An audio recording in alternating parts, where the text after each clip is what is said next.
You are now listening to the Checkmate Arcade Podcast, episode 219, recorded on January 14th, 2016. Brought to you by Frigid Blast Studios in association with NoobReview.com.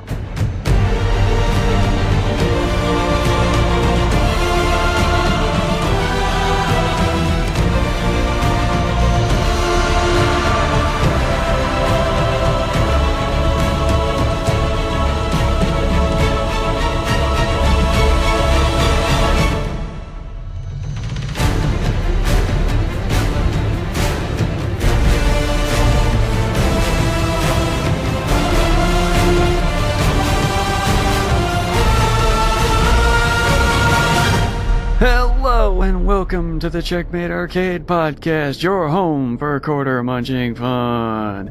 And are you ready to get kinetic in this AO? Because I know I am. My name is Stephen Boss, the Dark Boss Man. Hold on just a second, Steven. Sorry, I gotta stop this download on the 3DS and the Vita. Oh man, I'm downloading stuff on the 360 and the Xbox One and the PS4 right now. I need to pause all... Wait. No. I don't have to anymore. Hooray! I'm MSU Hitman Jason Billingsley, and I have Charter now. Welcome to the future of 2010. Yay! 20. Well, yeah. It was about when I lost cable internet the first time. Yeah. So the annual 18-month DSL modem crap out happened on New Year's Day, and Such a lovely time for that to happen. or New Year's Eve, I should say. Yeah, and it was like, you want a DSL modem now? Like, it used to be you just go into Walmart, get one, okay, done. Walmart doesn't carry them in store anymore. Why would you need a DSL modem? Exactly. So everything was going to have to be mailed out. Or go to AT&T and pay twice the price for one. And even then, it was like, oh, well, those have to be ordered. I'm just like, no, this is ridiculous. Charter doesn't require contracts. And right now, Charter's rate would be cheaper. Charter's rate would be cheaper than the going rate that I'm paying for DSL. So, yeah. Yep. Kind of a no-brainer at that point. I'm done. So don't have to pay for the modem. And wow, first off, the tech was 2.5 hours late. I mean, of course.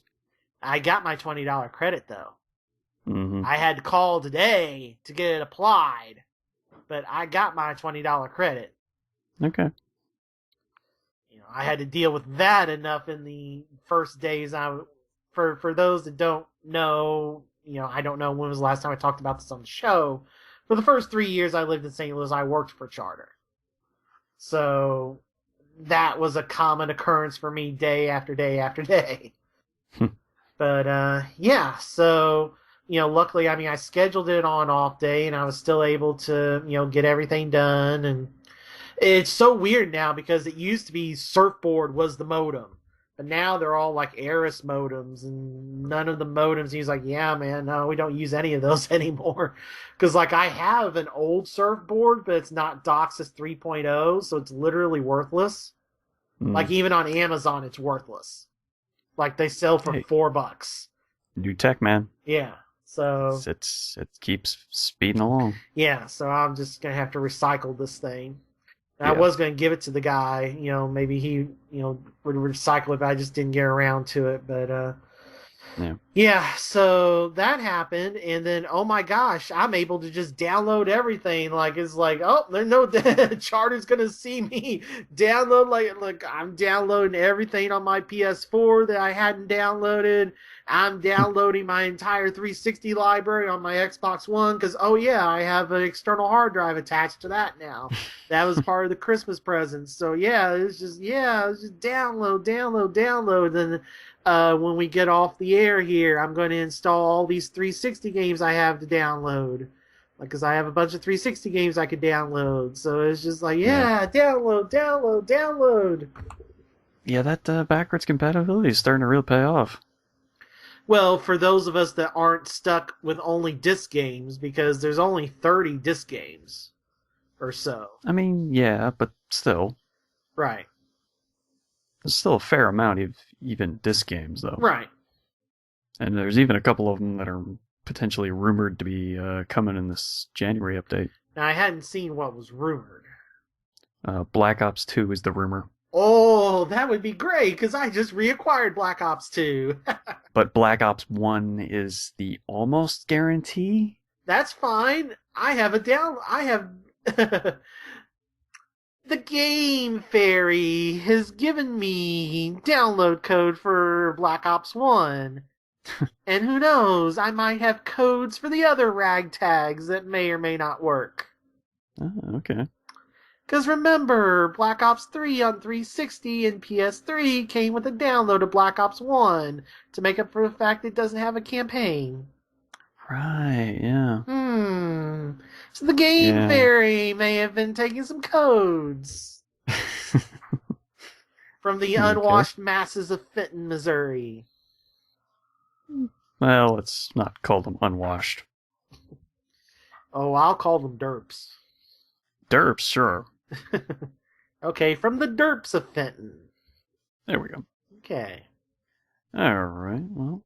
So you've been on a download kick of everything and everything? Yeah, and before I forget it, I've also, remember last episode or 2 episodes ago, whenever it was, I talked about finding the 4 Zendikar fetch lands that were worth, like 255 each times 4 would be 220. Mm-hmm. Remember that? Yeah. That box has also produced some other things now. Okay. There was an uncommon in Rise of the Eldrazi called Inquisition of Kozilek. What's that do? It is a single black sorcery, single black mana. Mm-hmm. Look at an opponent's hand and make them discard a card with a non-land with converted mana cost 3 or less. That's pretty powerful. Yes, especially in a format like, say, Modern, where 95% of the cards cost 3 or less. Yeah. And let's say that the other black card that does that as a sorcery costs you 2 life. And in a format full of fetch lands and burn decks, that 2 life's pretty valuable. So with that being the same mana cost, and the card never been reprinted, and is not going to get reprinted in the new Magic set that features Kozilek, said uncommon has jumped to over $20 a card now. Wow.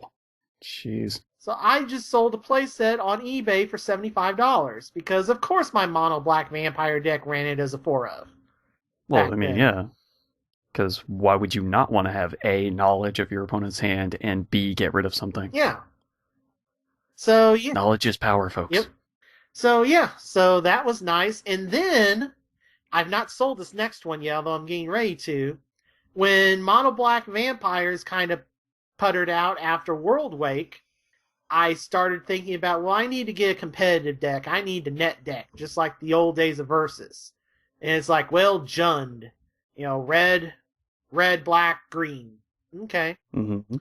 And back in Zendikar, the original Zendikar block and the new one, there were these lands that would come into play tap for one of 2 colors, but then you can pump a bunch of mana into them and they would become a creature of different stats depending on which, there was the red-green land, for example, which I'm getting ready to talk about, called Raging Ravine. There'd be other ones, and when you pump mana into them, they'd become a creature with certain stats. It depended on which card it was. Right.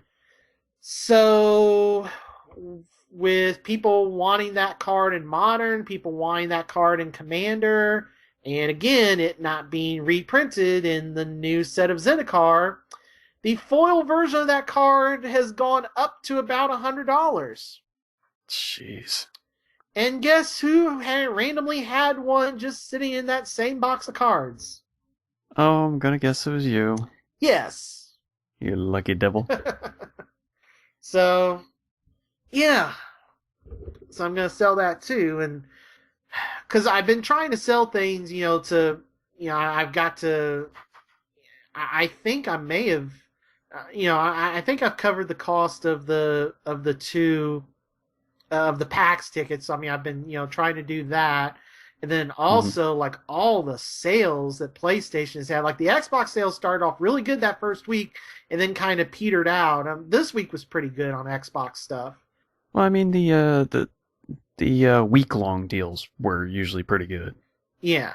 For the holiday stuff. But like because Target the week of and the week after Christmas had the buy one card get the second 10% off, which that's fine. There's very rarely sales on those cards, so yeah. I'm going to go ahead and utilize that. But the thing of it was, I got one Xbox card. I was like, well, I'll get this Xbox card and get ready, and then none of the Xbox stuff panned out until this week. And that was all Forza Horizon 2 and Syndicate. Yes, Syndicate, not Assassin's Creed Syndicate, but Syndicate. Oh, EA Syndicate. Yeah. Oh, okay. Yeah, it's $4. Yeah, that's a good price for that. Yeah. That's definitely something you want to pick up for $4. Yeah. So that's something they should put on backwards compatibility. Yeah, that would be nice. But that's a fairly new game, so I mean almost all the games have been fairly new. What? Well, compared to the others, I think the newest game on there in terms of release date is probably Shadow Complex. Yeah, I don't know. Probably. Yeah, I mean, it's not new stuff. I mean, Perfect Dark remake, I mean, it's stuff like that. I mean, I don't think there's a game on that list that was made after 2010. Well, hopefully we'll get there. Yeah. Oh, I guess Reach now, because that was September 2010, so I guess Reach now. I forgot. Reach is on there now. That's the newest game on there. Okay. Yeah, because didn't they say they were going to try and get all the Gears games backwards compatible too, anyway? Oh, that's right. Yeah, Stupid Judgment, 2013. That's right, Gears of War Judgment. That'll do it. I guess Gears 3 was what, 2010 or 2011? I don't actually know. Yeah, Gears 3 and Judgment. Yay, Judgment. Yeah, well, there are people who defend that game. I know. That's fine. We know one of them. I know this. We've gotten into it before. And that's fine. Yeah. Everybody has opinions. Yeah, everybody, you can enjoy it. Yeah. You can find enjoyment in a lot of things. Yeah. That doesn't make it good. Yeah. Anyway. So yeah, I've had kind of a crazy, and then this weekend is the new Magic set, so have a pre-release tomorrow night, and I was wanting to do a second pre-release, but I'm probably not going to be able to go to one, so because I ain't getting up at 9 in the morning after doing a midnight pre-release. That ain't happening. Wouldn't blame you. Yeah. Try to do one Sunday night, but it's Two-Headed Giant, so I would need a partner, and that's not working out apparently right now. Yeah, too bad we live so many states away. Yeah. Otherwise I'd come join you for some Two-Headed Giant. Yeah, well, we have PAX, because I think that's literally that is release weekend for Return to Innistrad or Shadows of Innistrad, whatever it's called. Oh, okay. Yeah, like the pre-release is the weekend before, and then the release day. That's why the deck that I was going to bring you, like 5 cards, become illegal like that Friday, like the minute PAX starts. Okay. But it's fine. I think the deck would be good enough for you to be able to play it without those 5 cards. Well, we'll see what gets released in this next one. Yeah. The problem is one of the cards was like a draw engine, so that kind of stinks. But yeah, it's usually not good. Yeah, but I don't know. I was gonna, because it's building it out of commons and uncommons that I have. So. All right. Well, we've got some games to talk about. Yeah, we do, because we both been playing some new stuff.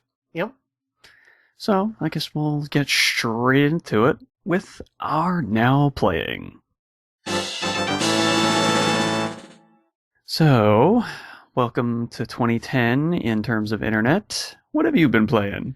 All right. We'll start with the handhelds, and I'd been putting off getting this because I was waiting for a sale, and it never went on sale in 2 years. It's never gone on sale once, not even on the eShop. And in the meantime, it's gone out of print, and there were only a few random Targets that still had it. And it was approaching Black Friday, and I was with my cousin at the Target in Marion, Illinois, and it was just like, I need to go ahead and get this because it's not going to last through Christmas. And Should I search around and find one? Is it really going to be that hard to find? Yes. Do you think it would start to increase in value? Well, it's not increase. See, here's the weird thing. It's not. We'll get to Bayonetta and stuff like that. And it's not that, but it's over MSRP. And the game that I'm speaking about is Bravely Default. Okay. I have waited, and I was waiting and waiting for it to go on sale. And because this is Nintendo, it went out of print. And right now, a sealed copy of the physical game will run you $55. That's Amazon price now. Yeah, it's a little bit more. 50 to 50. Well, $50 plus shipping, and then there was one fulfilled by Amazon for $56.90. Yeah, I mean, yeah, it's getting up there. Yeah, I mean, we're talking, $50 and up to get a physical copy of it sealed, and used copies being $40. Yeah, it's a little more than a used copy normally is. Yeah. So, and it's never traded in at GameStop, and even if GameStop does have it, it's cartridge only, not the original case, yada yada. So, yeah, I went ahead and got Bravely Default.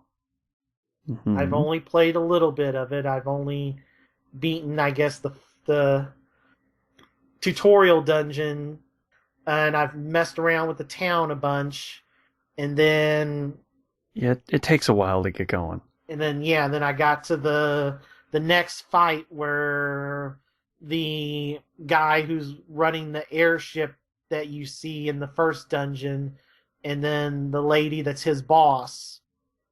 It was a boss fight against those two, and I was like, well, let's see here. Well, I guess I will default until I build up a bunch of turns, and then bravely spend them all up. And I probably better just keep attacking her first. And yes, I upgraded their weapons and armor, and I just don't put out enough damage before she starts healing. And I never, and then I was like, after this 20 minutes of struggling against them, it's like, well, I'll just let him kill me. Maybe this is a fight I'm not supposed to win. And nope, you're supposed to win it. So. Jeez. Okay. Yeah. No, it's time to grind then. Well, that's literally that's not. This game has a few flaws. One of them is you have to grind. That's literally I literally fought every single battle in that first tutorial area where you meet the second character, and it's like the second thing you're instructed to do in the game, and you're not strong enough even after upgrading. I'm not on any of the base weapons or armor. I've upgraded all that, and no, yeah, you gotta get a little stronger then. I guess, but it was just people rave, like I said, it has some flaws. People rave and rave about that game, and it's just they're raving about the story. They're not raving about the pacing. Okay. So I don't know. So I have it though, because it's so hard to get a hold of, and I imagine when the sequel, because Nintendo and hard to find stuff is becoming a thing. Obviously, in between episodes, the whole Devil's Third thing has happened. Yep. to where physical copies of that Wow. game. That's a thing that people shouldn't buy ever. Yeah, but I mean it's a valuable thing. But then the game that's worth something that is worth Bayonetta 2 has Mm-hmm. gone out of print, and it was just skyrocketing in price, and Oh, justifiably so on that. well, yeah, Remember. because it had two games in one. Well, and then just today, Nintendo put out a press release that in February, Bayonetta 2 is getting re-released. But here's the catch: it's $30, and it's just Bayonetta 2. Does not have one. Oh, okay. Yeah, Well. yeah. Now you'd still be able to download one on the eShop, but unless you Okay. were one of the few 100,000 that picked up the original print of that game, and that is the definitive edition of Bayonetta 1. Yeah. So, yeah, that's kind of. At least it's getting reprinted. At least people that are new to the Wii U, this isn't a Xenoblade Chronicles situation. I mean, it's sort of one, but not quite as bad. But Yeah. It's a little better. it's a little better. Because right now in America, somebody like me that didn't own a Wii is like, well, you could get the new 3DS XL and get this kind of okay, kind of not okay port of Xenoblade Chronicles for it. Or you could spend $60 and up on a disc of the Wii version and have to play it on a Wii remote. Well, wait, you're selling it in Europe as a download for $20. That's your no. You only look at America stuff. What are you doing? Looking at what's available in Europe. Look over here, eyes here. This is America. You're in America. Ignore that. America. Oh, Nintendo. Just don't realize that the internet exists still. Because if they put that on the eShop in America, that'd be like $20 right here. Here you go. Yeah. Not even blink an eye at it, because that would be an instance where the that would be like some of these. It's like the Fire Emblem games. Like there's $7 downloads on the Wii U eShop, whereas the GBA carts are like $30. So here you go. Mm. Oh, I almost forgot. We'll get to that in a second. I do have something on Wii U. I have that. I forgot about that. Okay. Well, let's Vita real quick. I played some more Persona 3 Portable. Okay. I got past that first boss fight. I am officially further in that game than I've ever been before. I am approaching the second major boss of that game. So. And how far in is that approximately? The second month or whatever. It's like I think the first week of June is when that boss fight happens. So I'm at like the end of May. Okay. And I hear about this new girl Fuka, but she has not shown her face yet because her persona she can't fight. So what good is she going to be to us? Healer, maybe? She ends up being the Risei. Yeah, the healer or the buff. No, not healer. She ends up being your support. That's not healing. You never played the game, so there's always one person. Gives you buffs and such. Some, I guess. I mean, Risei does do it at random times, but basically, there's always one character in Persona 3 and 4. It's Fuka and Risei. Their personas don't fight. They're used for navigation, and they, warn you about, and then they scan the bosses or the enemies so you know what they're weak against and stuff. And I guess Fuka eventually learns, just like Risei, some stuff. I've just not played 3 enough, but Risei would do some random, healing things. Nothing you can command. It was just random stuff that would happen as she leveled up, because she levels like your other characters do. But she's always with, her persona can't fight. It's just used for support and scanning and whatnot. Well, Risei could always fight. No. In Persona 4. No, Risei's persona never fought until Arena Ultimax. That was the first time she could fight. I swear she fought some in Persona 4, the original? No. See, now I'm gonna have to go back and watch the endurance run all over again. Yeah. Because now I can't remember. No. Hers never I did. swear she did. No. Maybe I'm remembering something else. You're remembering Naoto or something else. Right. Riseis is totally support based. In the background, scans enemies, every now and then gives you a buff, but you can't control it. Well, like I said, I'm gonna have to go back and watch them all. Yeah. It's a good use of my time anyway. Alright, so when I was waiting for Charter and I played this, when I had no internet, because I went a week without internet between my DSL modem crapping out and the Charter appointment, I played a bunch of the original Fire Emblem, the Game Boy Advance version on Wii U Virtual Console. Okay. And I went through the first 10 or whatever chapters of that game, the first girl's story. I forget her name now off the top of my head. But I totally did her story as the first 10 chapters, and then you switch to a guy you met there, a different noble, and then you play as him for the other 20 chapters or whatever. Oh, okay. You mean the original US release? Yes, the US. Okay. The first Fire Emblem to release in the US, yes. Right. Okay, yeah. And now I remember which one you're talking about. Yeah. Yeah, I had a lot of fun with that game back in the day. Yeah, well, I don't know what it is because it came out right. Maybe it was right before I got the GBA SP. Would have been what? December of 02, January of 03. And I guess I just wasn't up on my Nintendo stuff then, so it kind of passed me by, and then the sequel passed me by. I would hear, stuff about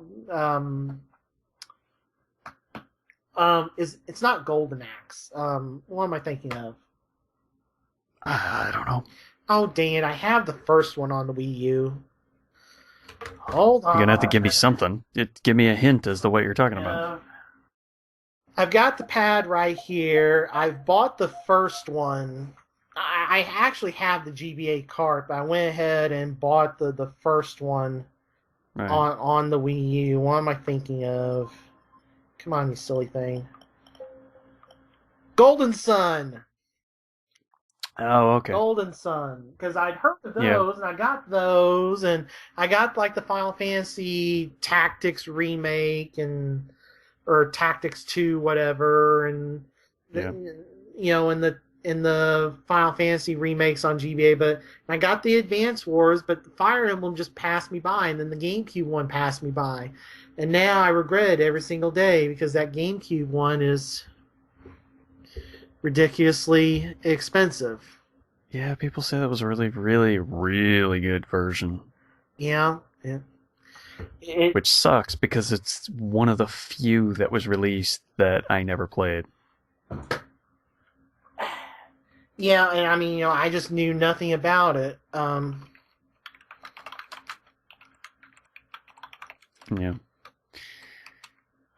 Yeah, I don't remember what else came out that time frame. I think I was still playing Final Fantasy Tactics Advance. Yeah, could be.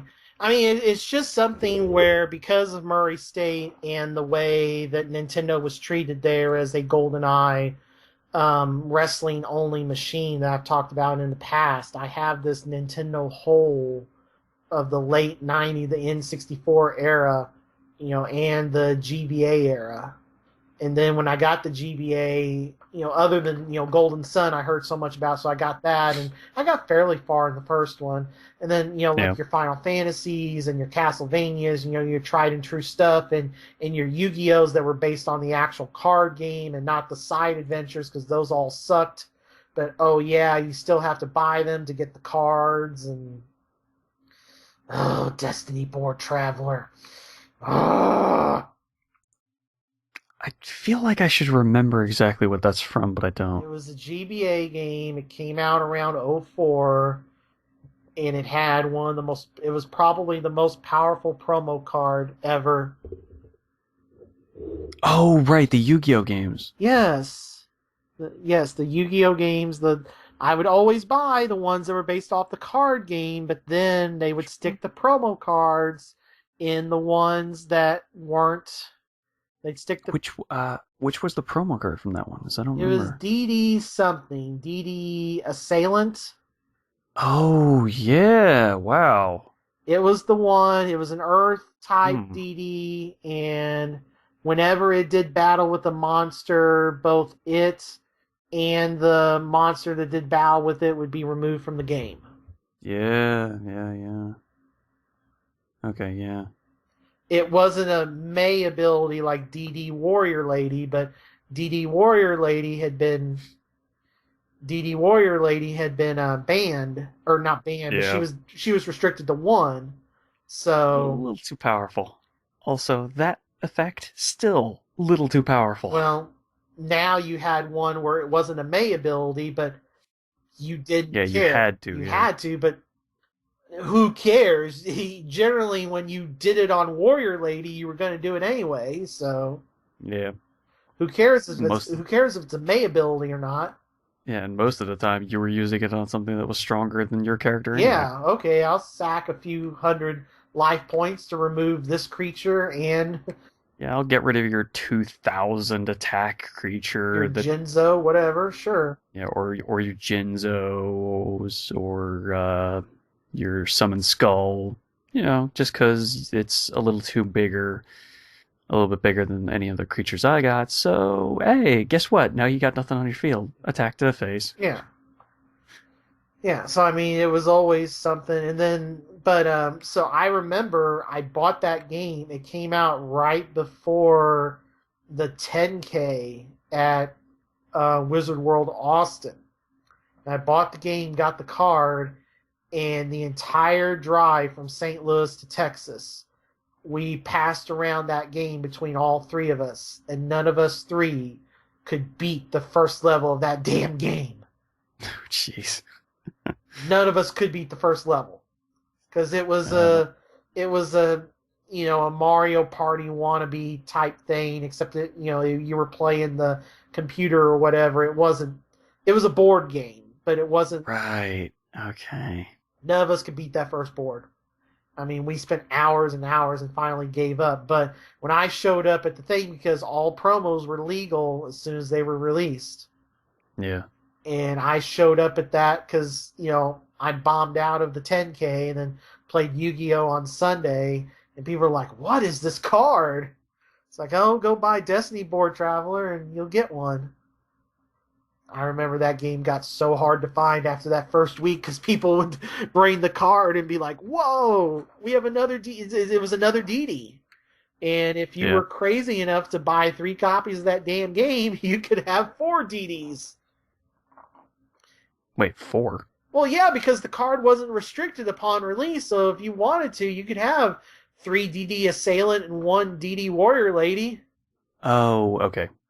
That's what I that's what I didn't understand. Yeah, because I didn't realize you were lumping in the DD Assailant and DD Lady. yeah, but 2 was enough for me, but Yeah. my deck. But so anyway, but all right. So yeah, so I played a bunch of Fire Emblem. Really enjoyed that. Glad that I got it, a cheap download on the Wii U. All right, so PS4, I did acquire with some funds from Christmas, some PSN credit and different things on sale. I went ahead and got Shovel Knight Okay. on PS4 because I just wasn't playing it much on Wii. Well, it's PS4 and Vita, but I just hadn't been playing it that much on Wii U, and it was like, oh, I kind of want to play this on PS4 controller and trophies and stuff. And then they released a Shovel Knight amiibo. Yeah. It's getting a little hard to find, Is he? according to a lot of people. Oh, well, good. I got him the first weekend, so yay. The first amiibo to work in the box. They had to get permission from Nintendo for that. You can leave. Whoa. You can. What do you mean in the box? Most of the amiibos have, if you ever open one up, there's a thing blocking the chip in the box. Mm-hmm. So you have to open it to use it. But Yacht Club got special permission from Nintendo for that little sheet to not be in there, so you can leave the Shovel Knight amiibo in the box and use it. Okay. I mean, There's sure, why people not? that won't open their amiibos. I mean, yeah, there are some crazy people. Shout out to Cheetor Lives, my buddy in Chicago. And Mr. Chris Johnston down in Georgia. So I played that for, just a little bit, just a brief little bit. Played some Fallout 4. Haven't in a while, but played a bunch of that around Christmas. I found the railroad finally. I finally found the dang railroad. Okay. So that was the last time I played. It was right after I found the railroad. So What's so special about the railroad? that's the fourth group, the fourth faction in Fallout. Okay. And if you were like me and hadn't found them yet, the main story grinds to a halt. Well, technically, the fourth faction is the one you're looking for. So, you have the Minutemen, you have the Brotherhood of Steel. If you've not found the railroad yet, like I hadn't, the main story grinds to a halt until you find the railroad. So then you find the railroad, and then you use their help, and then you kind of pick a faction, but it's not a permanent pick. And basically then, after you do some missions for the railroad, you pick who you want to help you find the Institute. Okay. I don't know what the Institute is, and I probably don't want to know. Yeah, it's kind of the boogeyman of... It's presented as the boogeyman of the Fallout 4 Commonwealth. The Boogeyman? The boogeyman. The Boogeyman. Yeah.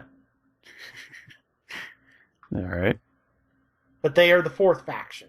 And then you eventually pick one of those four to permanently side with. But that's like end of the game stuff. Or end of the story stuff, I should say. Also played some Madden 16 MUT. And now I'm brave enough that I have internet. I'm going to one of these days play against a human. Now, shock. Yeah, now that I have actual good internet, see how this works playing another human. I imagine it would work pretty well. Yeah. And then I bought on sale Roundabout. Okay. Now this is an FMV game. I was going to write down who the developer was, and I forgot to do it because it's one of Giant Bomb's friends. Yeah, I can't remember now. It's a really weird game, though. Yeah. And it was like $3 or something, and, I was like, okay, sure. Because it... And I forgot who...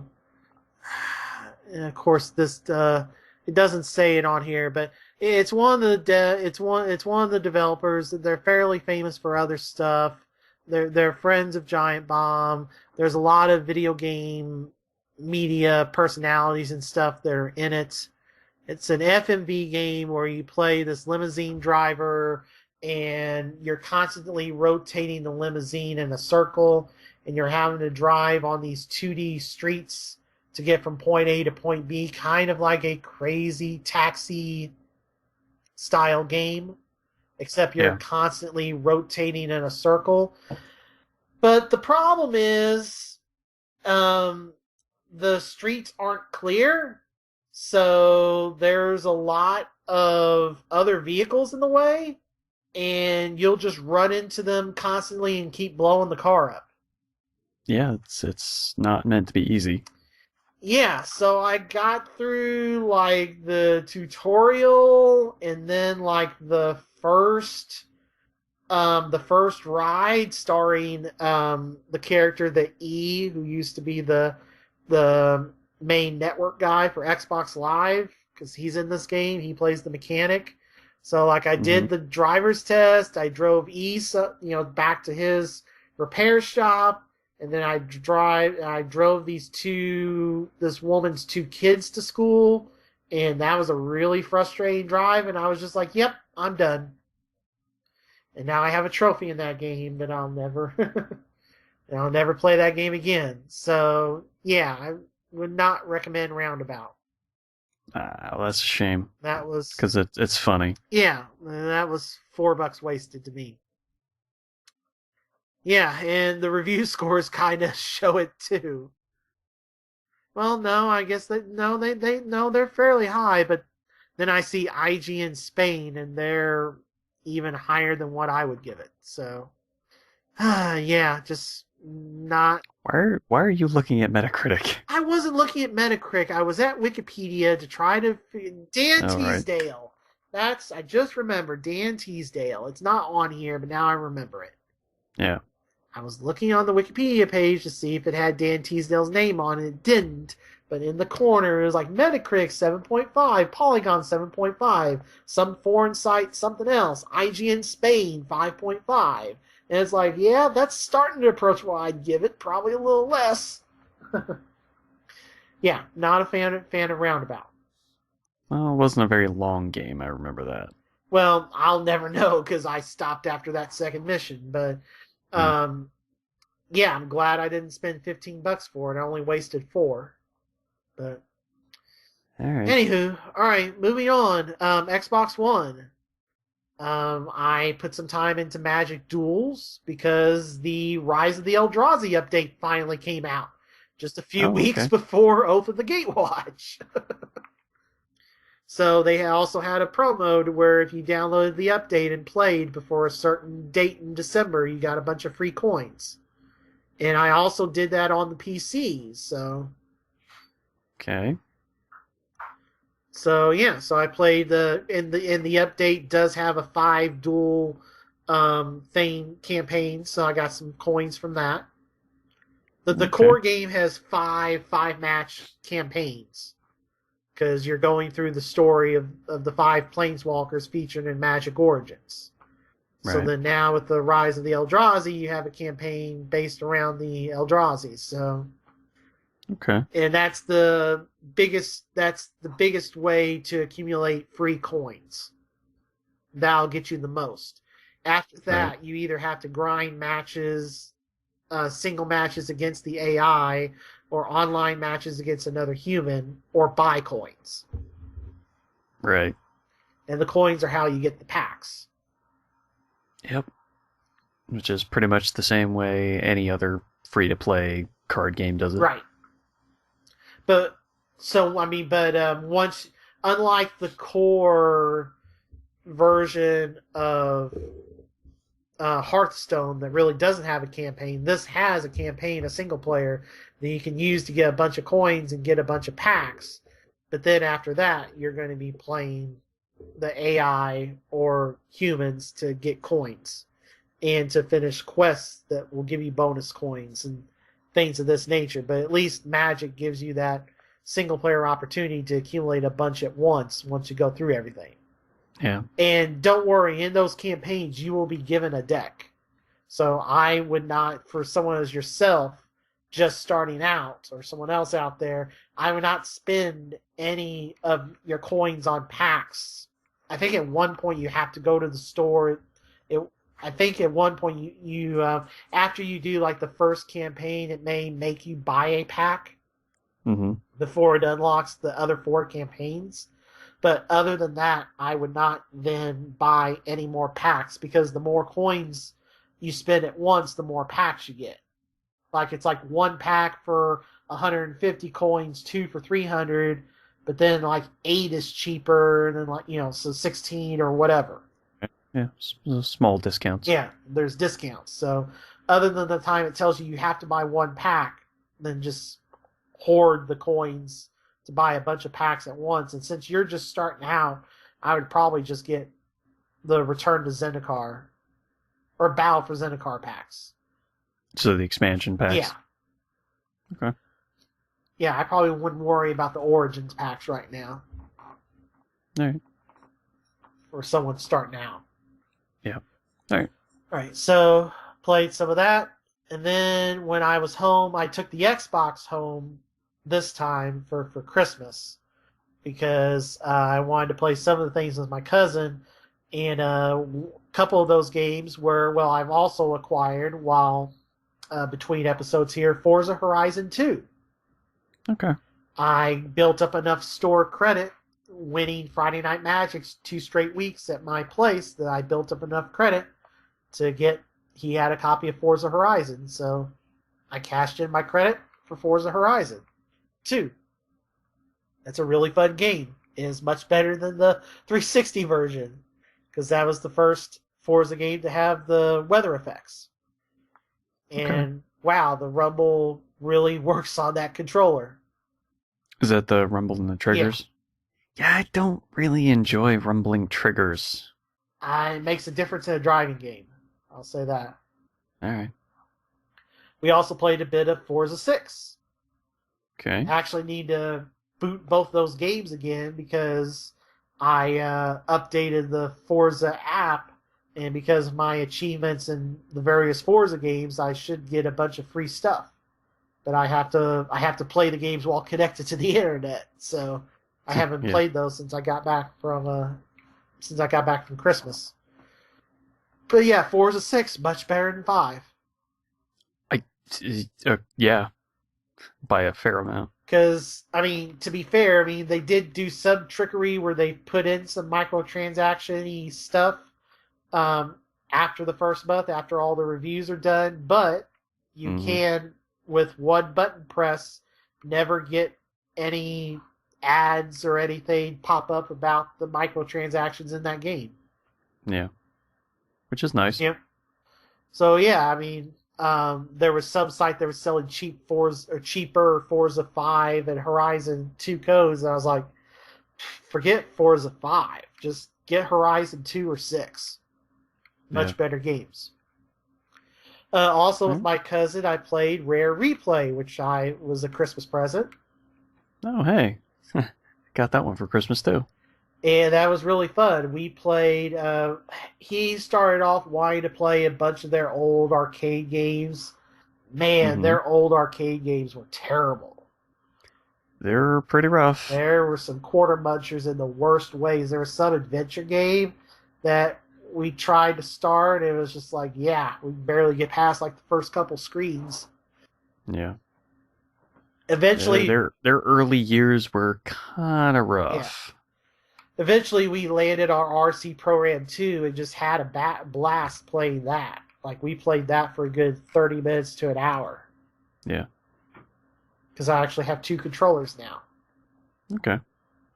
Oh, that's right. You got the Elite controller, didn't you? Yes, I used my bonus from Oric and bought the Elite controller because it came out. Best Buy got a supply right before Christmas that came with a free copy of Halo. Okay. Wait, Halo 5, right? Yeah. Oh. Damn.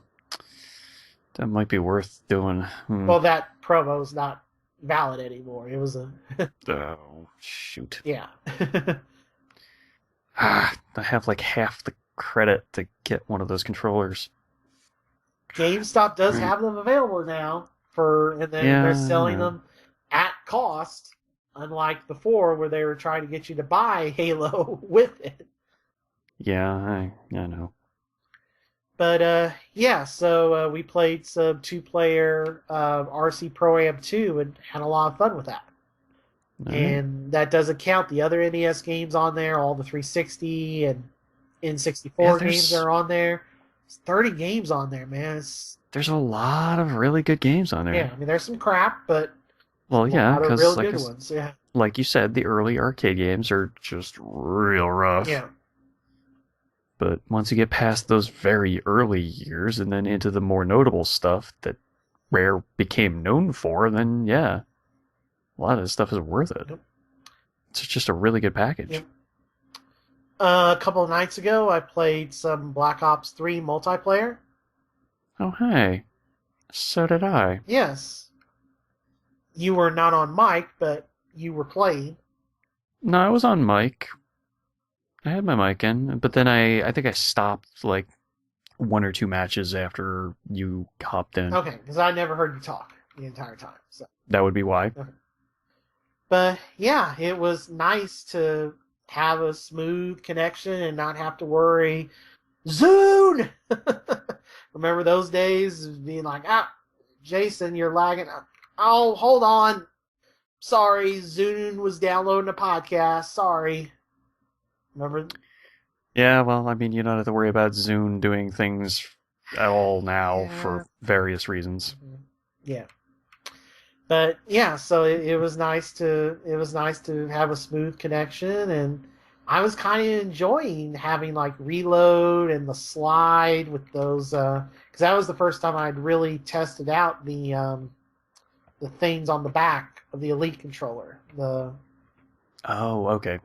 I wasn't sure what you were talking about. I was like, well, what are you talking about? Slide and reload, because that stuff's been in the game since launch. Well, right. I'm talking about on the Elite controller, the little paddles. Yeah, the extra paddle buttons. Yeah, having access to those without having to move your hand, that was kind of cool. It makes a difference. Yeah. It makes a big difference, because that's how people can drop shots so goddamn ridiculously. Because they just put crouch on one of those buttons and then tap that while still aiming pinpoint on your head. Yeah. Yeah, that's annoying. Yeah. So yeah, had some fun with that, and then the final game that I played in our time away, I put a significant portion into Rise of the Tomb Raider. Okay. First sale that happened, and had I just waited a few days, I could have gotten the sale price plus Gamers Club Unlocked, but I didn't think that Best Buy would put it on sale the week after, but they did. But oh well, because I had credit built up with Best Buy, reward certificates, and so when they put it on, or when Target put it on sale, I price matched it and used my certificates, and had I waited, I could have saved another $8, but whatever. But yeah, I got Rise of the Tomb Raider. Man, that's a really good game. Yeah, a lot of people are really raving about that one. For Uncharted to beat that, it's going to be really tough. And I mean, they've got time, because didn't they push that? Didn't they push Uncharted again? It's April now, yeah. Yeah. But here's the thing. I think you're going to like this better than the 2013 game. Well, I mean, if it doesn't have the gratuitous, oh my god, insane death screens and insane amounts of quick-time events, then yeah, probably. Yeah, that would be accurate. I don't really know, other than every now and then a really long jump, you'll have to hit X to, she doesn't quite get a full grip, so you have to hit X to recover and get both hands on the ledge or whatever. Other than that, there's no quick time. I've yet to run into a quick time event. Well, as long as it's not like quick time cutscene stuff, that's the part that's real dumb. Yeah, I mean, there were a couple of times where you'll be going like the first tomb, and then like a trap happens, and then there's like super slow motion to give you time to either shoot the thing in your way or jump over the pit that opens up. So, but it's not a quick time thing. It's like the floor's falling underneath me, I probably better jump. Yeah, see, that's a good use. That's what quick time events should have turned into. It's just unfortunate they didn't. Or, the other one was like, I triggered this trap that trapped my foot, and now this big wooden spike's coming at me. Maybe I better take my gun out and shoot it and blow it up. Yep. Probably a good idea, because you don't want to get hit by that. So, yeah, so it's not the quick time that you hate, and then also thankfully. Yeah, and then also the smart things they do where, they're the relics, and, she's still young, because this is only a few months or something after the events of that first game. I mean, we're talking like less than a year. Oh, all right. So, like, you'll run into stuff that's either Greek, Mongolian, or Russian, and at first they'll be like, oh, well, my Russian, my Greek or whatever's rusty. I don't know if I can read this yet. And the more stuff of that language you interact with, your proficiency in the language levels up. It's such a weird way to do it, but yeah. But it's a cool way to do it because It's different. I'll give them that. yeah, because it's also like, well, she hasn't had to use this since school, so she's forgotten some stuff, so she needs a refresher course out in the field, and then eventually you can read the bigger things that point to hidden things in the environment, like hidden coins and hidden caches of items and treasures. yeah, and then there is a reason to collect those because there are certain items that you'll eventually run into a vendor that will sell you things, but requires those coins so that they're untraceable. Of course. Yeah. Good old black markets. Yep. So yeah, I mean, having a lot of fun with that. I'm probably about, I don't know, a quarter of the way through that game, I guess, or so, going from the guide. Okay. And the only reason I got the guide is because GameStop was doing their half-off promotion. I think I kind of gave up on ribbing you for game guides at the moment. I only got it because it was half off. That was the only reason I did it. I mean, I got that in Xenoblade Chronicles, and I also grabbed the last Metal Gear Solid one to resell because that one is out of print. Okay, reselling it, I can respect that because you're making profits off of it. You're not keeping it. Yeah, because I have Metal Gear already. I already have it. But it's like, oh, okay. I bought a second one Never to mind. keep sealed to resell. But I have Metal Gear already. Maybe I should start ribbing you again, huh? You're just trying to bait me into it, aren't you? But yeah, so I really and it comes out on PC here in like 2 weeks. Tomb Raider does. But if you're on PS4, you have to wait another, to the end of this current year. But anybody with an Xbox One or a PC, I highly recommend this, and I think you will enjoy this one much more than the first rebooted Tomb Raider from a couple years ago. I think you'll like this one much better. Yeah, I just could not. I was not down with those just ridiculously over-the-top death scenes. They were needlessly just super graphic. Yeah, there's not any of those this time that I've seen. Yeah, good. All right. So that's all I've been doing. What have you been playing? Oh, okay. I've been playing a whole lot of Picross E6 to the tune that I finished every single thing in Picross E6. All the Micross puzzles completely done, and I finished them all up over Christmas. Okay. So I had a fun Christmas Eve doing all my Picross puzzles, which led into me playing Pokemon Picross for the 3DS eShop as well. Because, I just finished a Picross game, so why not just instantly start playing another Picross game? Because Picross. Yeah, they sent this to my... They send stuff now to my 3DS, and then I turn it on somewhere where there's no internet, and it's like, oh, well, don't you... Oh, you need to connect to the internet to download. It's like, no. And this was one of the things it sent to me, was Pokemon Picross. Well, I mean, it's Picross just with pictures of Pokemon, so it's not a complicated idea. It completely goes through all the tutorial stuff for how to play it, how to do all the Picross things. It's a really big featured package of Picross puzzles, because not only do you have the regular Picross puzzles, but you also have 20 by 15 puzzles, which are the massive puzzles that they introduced, I want to say, in either E5 or E4. But then they also have the Mega Picross puzzles, which I'm not a huge fan of, and still not. But, so you have all the regular world puzzles, and then all the alternate Mega puzzles of the exact same Pokemon. So, there's a lot of puzzles in this game. It's over 100 standard puzzles, over 100 Mega Picross puzzles. Then they kind of actually have Micross puzzles in the form of Pokemon tiles, and each of the Pokemon murals, and each mural is broken up into tile spots.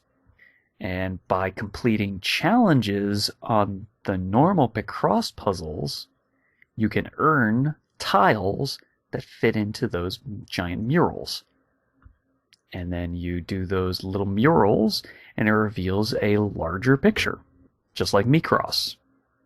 So this is a very full-featured game that is free to start. And when I say free to start, I mean it is free for the first world board.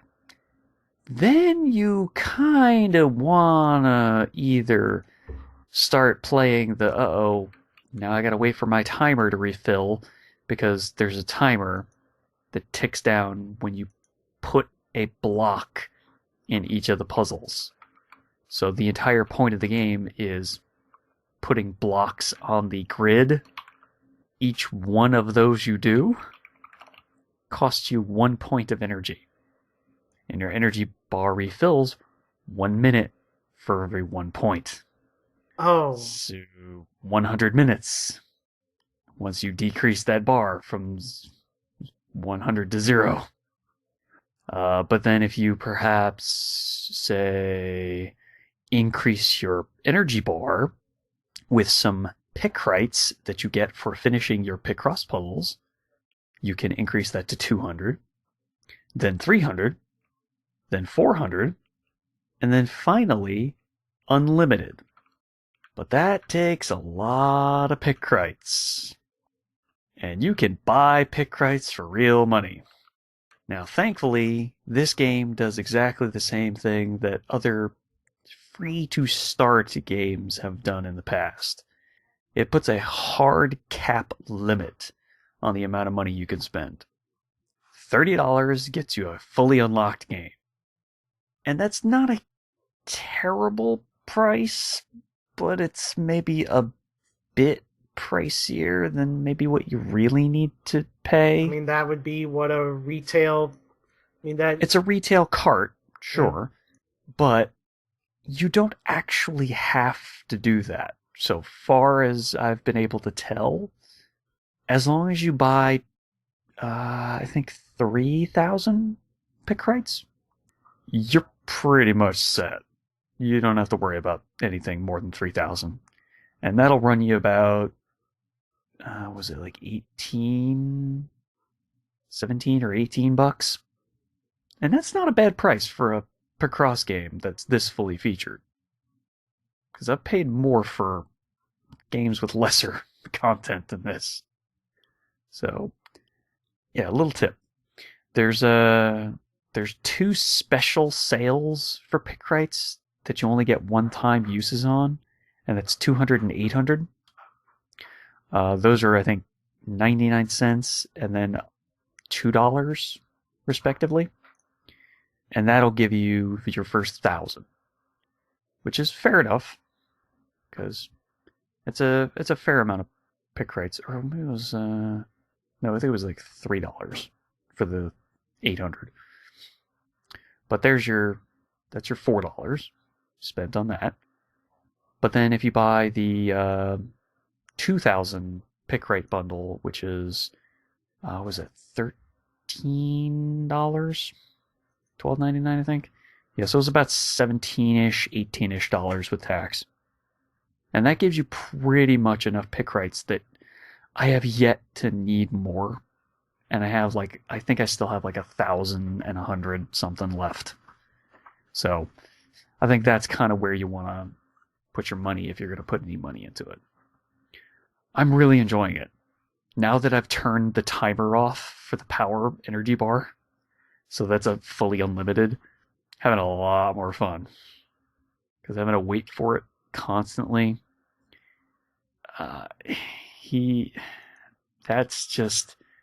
it's so annoying having to constantly wait. I'm like, okay, well, I guess I am done with the game for like 2 hours or 3 hours now. It's really annoying. So if you're willing to start it and you enjoy it, put a little money into it. Your life will be a lot easier because it's actually worth putting a little bit of money into. All right, and speaking of free games, let's talk about a free-to-play Nintendo Badge Arcade, which came out in November. That's also for the 3DS eShop. It's a free-to-play game, full-on free-to-play. You do not have to spend any money, but it's encouraged that you put some money into it. Mm-hmm. By the fact that you can only play it once per day for free. But that 1 per day free can actually net you actual bonus plays to put into the normal Crane games. This is a Crane game. Oh, but great. Something I hate even more. It does interest, but these Crane games are actually fun and fair from all the stuff that I've played so far. I've only been playing it for a couple days, but I'm still quite happy with the way it's set up. It's quite fair. It's quite skill-based, actually. There's only a tiny, tiny amount of luck that's put into it. So it's a literal Crane game arcade, and the badges from the name of the game are Nintendo-styled character art. And you can actually use those badges to decorate your 3DS home screen. So you can put characters from Mario, and you can put them on your custom folders on your start screen, on your home screen. Or you can actually wind up getting program launching badges, which will launch stuff like the Mi Plaza or the eShop. And they can have different looks. A Nintendo character could be holding them, like Link could be holding the eShop shopping bag over his head, and that could be your eShop icon logo. That you just tap on that, and then it instantly starts up your eShop. So it's actually really fun. They do start you off with 5 free plays for just coming in and saying hi. Then they also give you access to the once per day training Crane game. The training Crane game can net you free plays based on how many practice badges you acquire. For every 10 practice badges you acquire, you gain 1 free play. But if you get really lucky and find a special badge, special practice badge that has like a target, like a painted target, like the red and yellow, you get red and white target outline on the back of it, that'll give you 5 free plays. So you can wind up with this at least 6 plays per day for free. So for the past couple days, I've been having some fun with that. And each time you enter the arcade, you're greeted by a fun-loving pink anthropomorphic rabbit. And he has different things to say every day. Most of them are pretty funny. So I would recommend, even if you don't want to actually play the game a lot, do your 1 free play per day on the practice machine and see what kind of wisecracks that little rabbit comes up with, because he's pretty funny. So far I haven't seen any repeats, that's pretty good. Only one downside to it is the load times on that thing are really, really long. Now that's probably because it's constantly hitting Nintendo's server. And, their servers are kind of not great. So it takes a while to download all the information for the new stuff that got introduced. So there's usually brand new badges each day, or if there's not new badges each day, the timer for how long the current badges are available has ticked down a little bit. But yeah, there's lots of different ways you can get free plays. My guess would be every time you collect enough badges that you complete a collection of badges, I think that would probably give you a free play as well. So I've yet to be able to do that, so we'll see. But I'm really close on a couple different sets. So Badge Arcade, definitely something to check out. Totally free to play. So, they also have special themes as well that are available inside the Badge Arcade as well. The themes are used only for the home screen. So you can make your home screen look like Mario Kart 8, or was it 8 or 9? I think it was 8, right?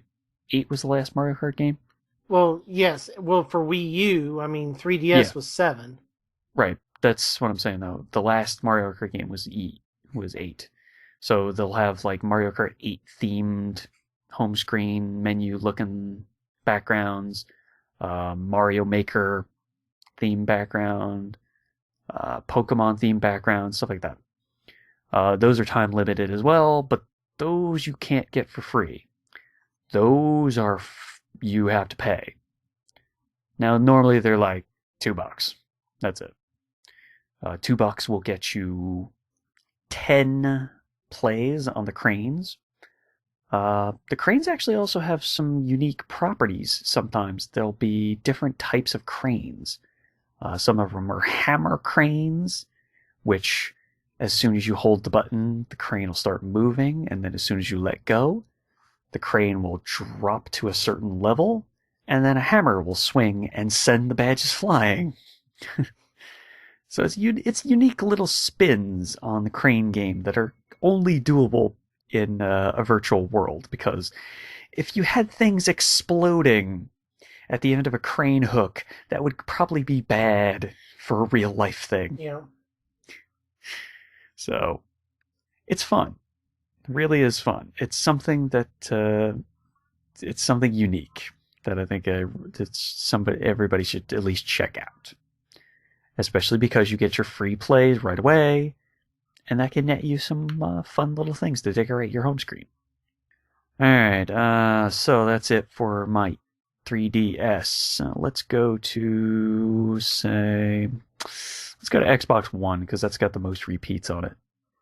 Okay. That's got all the remaining repeats on it, actually. Alright, so played a ton of Destiny until recently, because Destiny. Yep. Need I say more? Yep.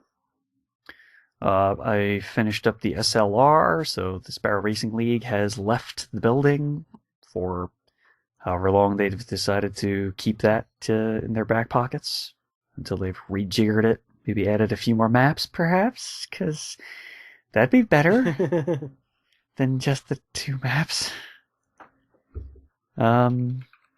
Then there was the Iron Banner that I played through for a week as well, immediately after SLR. Yeah. Got some new stuff. Got a little bit more power for my current armor. Boosted up my light level by a couple points. Not much really else to say about that. Played some Dragon Age Inquisition again. Yay! Finally getting a little bit more back into that, because I'm not putting like every single waking moment into Destiny. I'm about maybe 5 hours away, maybe 10 at the most, from being exactly where I was back when the save apocalypse happened in last May. Okay. So I'm almost there. And I'm actually coming in a lot less hour-wise than I was on my 360 version. Okay. I'm about 30 hours less so far than I was on that version. So I'm thinking, those load times, they make a big difference for Xbox One. Because those load times on 360, they were long. That was a game where it's it was really straddling the generation gap. Yeah, I mean, if that had come out this year, it wouldn't have come out on 360. Well, yeah. Oh, definitely not. I think even if it came out last year, it probably wouldn't have. But anyway, so I made it past the masquerade party at the Winter Palace, and did exactly the same thing I did on my 360 save. So everything is pretty much exactly copacetic. Although I do believe, what's the sorceress's name? Morgan. No, the one in your party. Vivian. Viv, yeah. Viv doesn't like me as much as she used to in the 360 save. I think I said a few different choices during some of the dialogues with her. Yeah, she's not quite as happy with me as she was in the 360 save. So I'm going to have to work on getting back into her good graces a little bit. Yeah, she doesn't take too kindly to having rebel mages all over the place. She learned to. Oh no! Wait. Oh we. Okay. On mine, I think I had them more as a circle, as a mini circle. So yeah, she was probably happier because of that. Yeah, I kind of made some dialogue choices that were vague and not really rock hard promises or anything, but she wasn't too happy with some of those. Right. Yeah, I completely forgot that was how she reacted to those.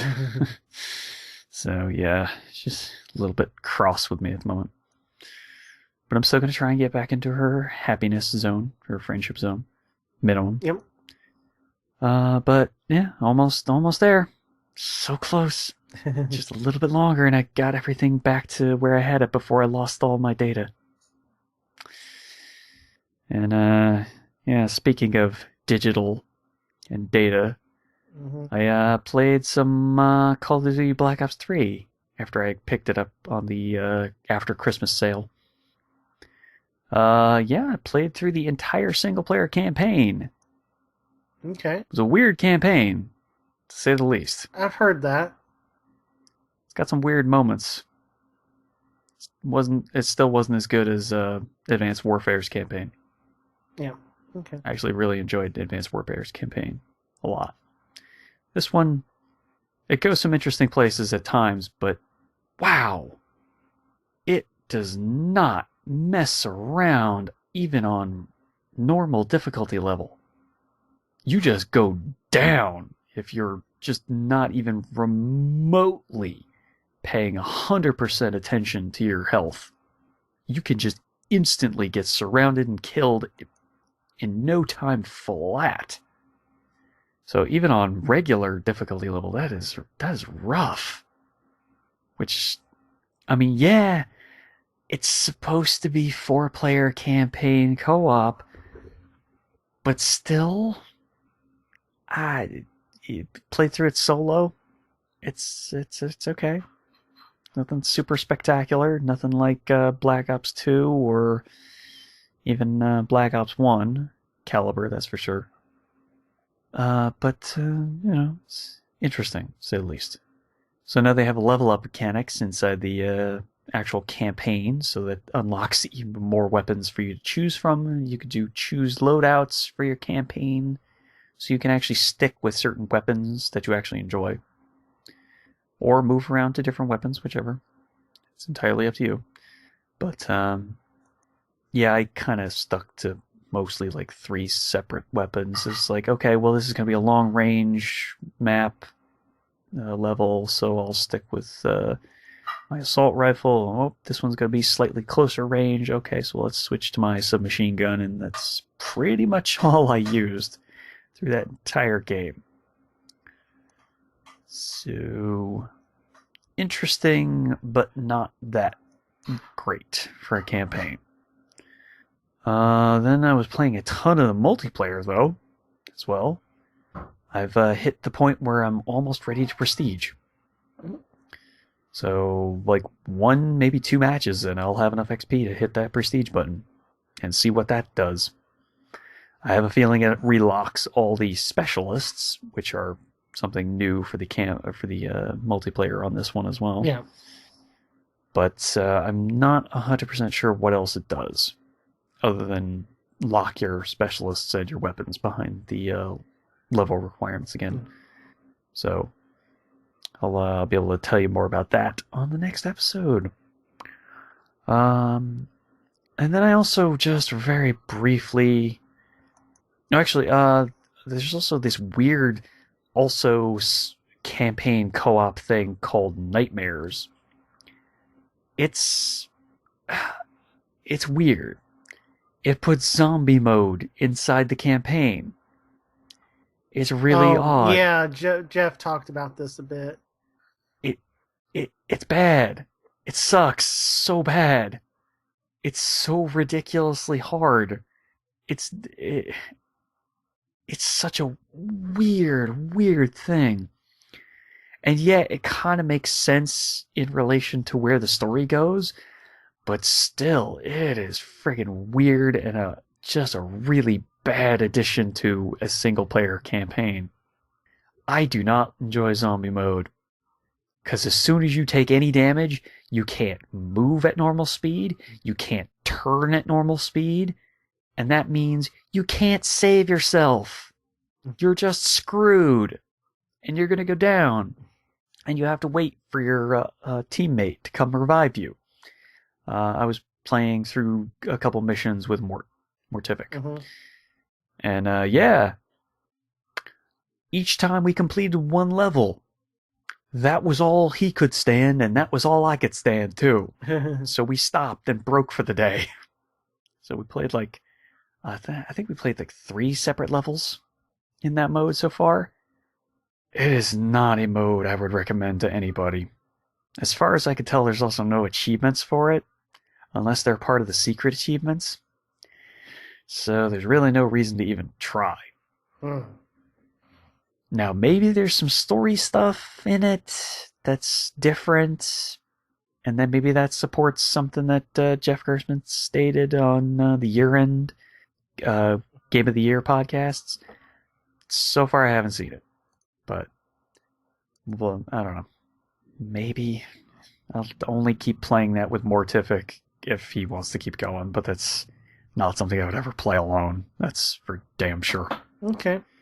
But it's so weird because it takes the elements of the normal zombie mode, which is you're restricted to only guns that you pick up or the guns that zombies drop.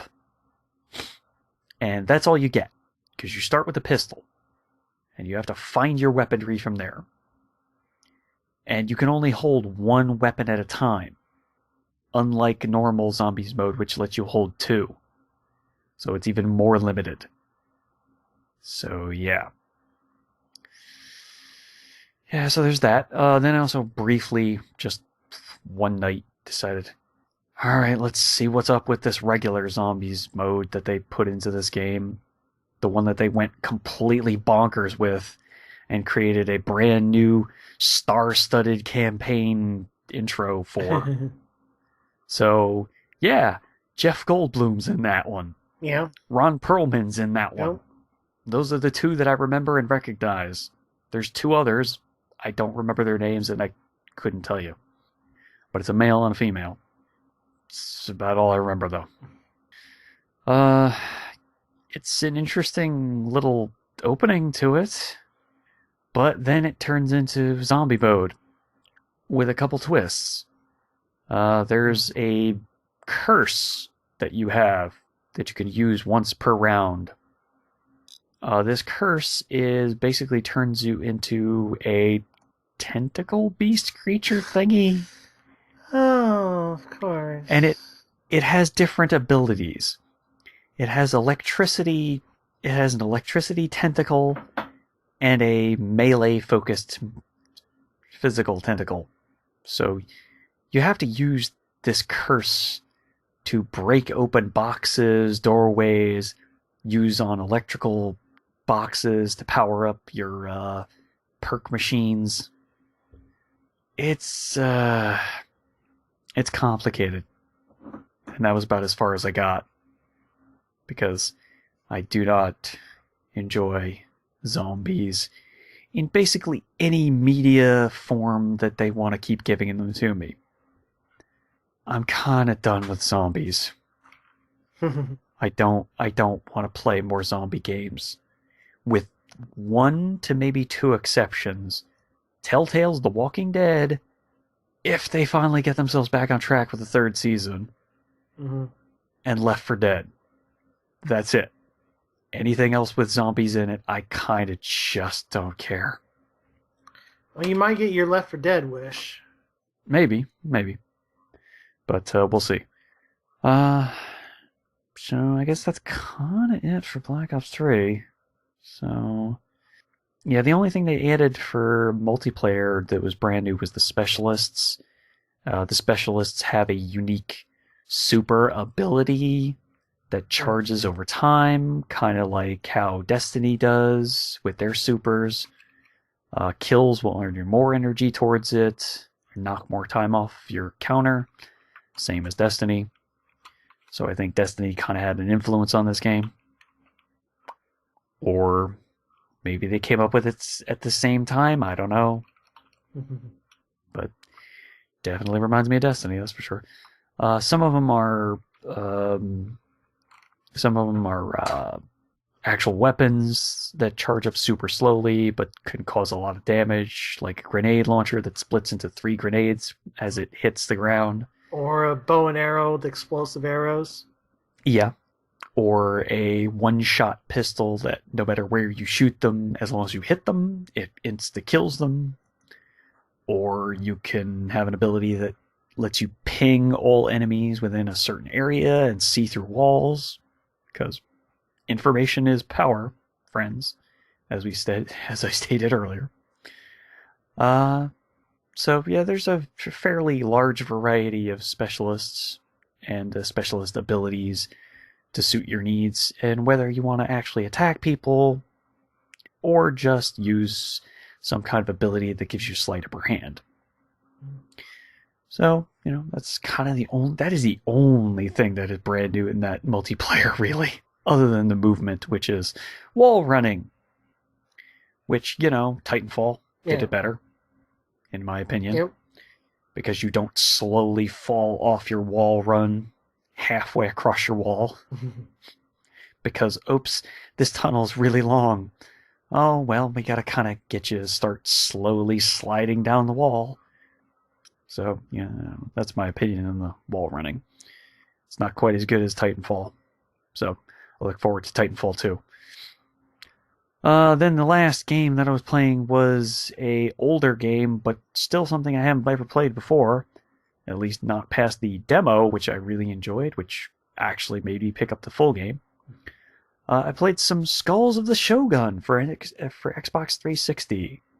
I was playing some local co-op or local multiplayer, so local versus 1v1 with my cousin Wandering Storms. So yeah, we were just in the mood to play something because we had some time before Star Wars Episode 7 started. We were going to the movies on that day. So we had some time to kill. So he came over and we were playing some verses on that. It's a strategy game, turn-based. You get 5 moves per turn, and then it's your opponent's turn. It's a really fun strategy game. Though we did spend about a match and a half trying to just figure out what everything did because I didn't remember anything about the game. Because it's been a couple of years since I played that demo. But you play as Skull, as dead samurai warrior guys that have been reincarnated in the afterlife. And you're battling it out against each other because you want more territory. So you're fighting against your opponent's army of skeleton guys. So, it's pretty fun. I remember that game came out. I've never gotten around to playing it. That's another one I hope that gets backwards compatibility support. Yeah. Just because I never really played it past the demo, but I really enjoyed the demo. The demo was single player stuff. So there is a single player campaign. But the versus, it can go up to 4 players. And you can do online 4-player versus. So there's quite a few options to it. There's a lot of different strategy to it. There's a lot of different unit types, and they do different things. There's different structures scattered around each of the battlefields. Some of them allow you to summon different units that do special unique things that you wouldn't normally be able to do. One of them is a healer, because you can't normally heal your units. One of them is a magic user who has a really high range, but is super flimsy, so you do not want to get too close with your magic caster. Then there's also a Tengu looking thing with it's like a raven Tengu from Japanese mythology. Mm-hmm. And that one has the ability to counteract one of the things that your units can actually do on the field, and that's haunt structures. Haunting a structure is basically just capturing it, and then you can use it for your purposes, whatever your structure does per se. Some of them give you rice. Rice is your currency. Some of them allow you to construct new basic units, so your warriors, your cavaliers, or your archers. And that's where you spend your rice. Then there's the other structures, which are the special one-time summon units, which are the spell users, the healers, and the Tengu. The Tengu allows you to unhaunt your opponent's structures. So they're actually quite useful. Some of the actual... It's really fun. It's really, really fun. I had a lot of fun playing that co-op, or local versus. So yeah, like I said, I really, really do hope that comes to backwards compatibility, because I really want to get that game another full chance to play through the campaign, just because I haven't touched it in a very long time. I am starting to get the itch for Minecraft, though, so hopefully I can stave that off long enough to finish Inquisition. Yes. And maybe I can stave off playing Destiny long enough to put Minecraft in that place instead. Did you get the epilogue DLC while it was on sale? For Dragon Age? I did not, but based on what you said, I might be willing to just pay full price for that anyway. Okay. But I'm a fair ways away from getting to that point. Okay. Because I still have, like, God, 1, 2, 3... Yeah, 4, you've got 5 areas that I actually want to finish completing all the quests in. Yeah. Okay. So I have a while to go before I'm in the true end game section. Okay. But yeah, that's all the stuff that I've been playing. So I guess we probably should call that a show, because we're right at the time limit that I've unfortunately been able to record today. So you sent me a message earlier, something about plugging games. I don't know. Ginyu, fan of the show, contributor to the show, he was working on... He's got some type of game or something, a demo that he's been working on. Okay. Master Shake Quest.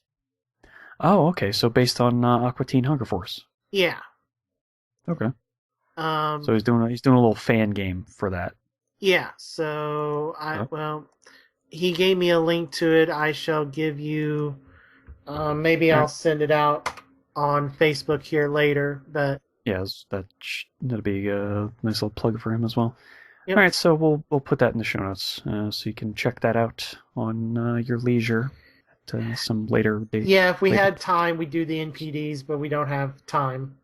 Yeah, unfortunately. Because they just came out today as we're recording this for December. Okay. And then also the end of year ones. But we can save that for because next episode as well is going to have to be the Golden Kings. Yeah. So maybe we actually won't do what games we've been playing. We'll just do everything else. Yeah. But I guess that's going to do it for this episode. Don't forget to subscribe to the show through iTunes or the Groove Marketplace over on Microsoft systems. Then you can also listen to us on the go through the Stitcher smartphone application for your iPhones and Androids. And don't forget, if you want to check us out and ask us questions, you can hit us up either on Facebook with our Facebook page, Checkmate Arcade, 2 words, or send us a tweet through Twitter at Checkmate Arcade. If you want to get to us individually, that's at DarkBossman. At MSU Hitman. And I think that takes care of all the wrap-up stuff. So here's to a brand new year, hopefully being a better year than last year in terms of all the things that went wrong. Because, wow, a lot of stuff went wrong last year. Oh, my game saves, why? Oh, jeez. So many hours lost in the blink of an eye. So here's to a brand new year. Happy New Year to everybody, since we didn't get a chance to say that earlier. Yep. Happy New Year to everyone. And I have been getting kinetic in this AO with my specialist super cybernetic legs. My name is Stephen Boss, the Dark Boss Man. And, internet. Oh, it's so great. I'm MSU Hitman, Jason Billingsley. Makes a world of difference, my friend. Yep. It's a world of difference. All right, and maybe now we'll see you on live, PSN, or maybe even on the net. Peace out, everybody.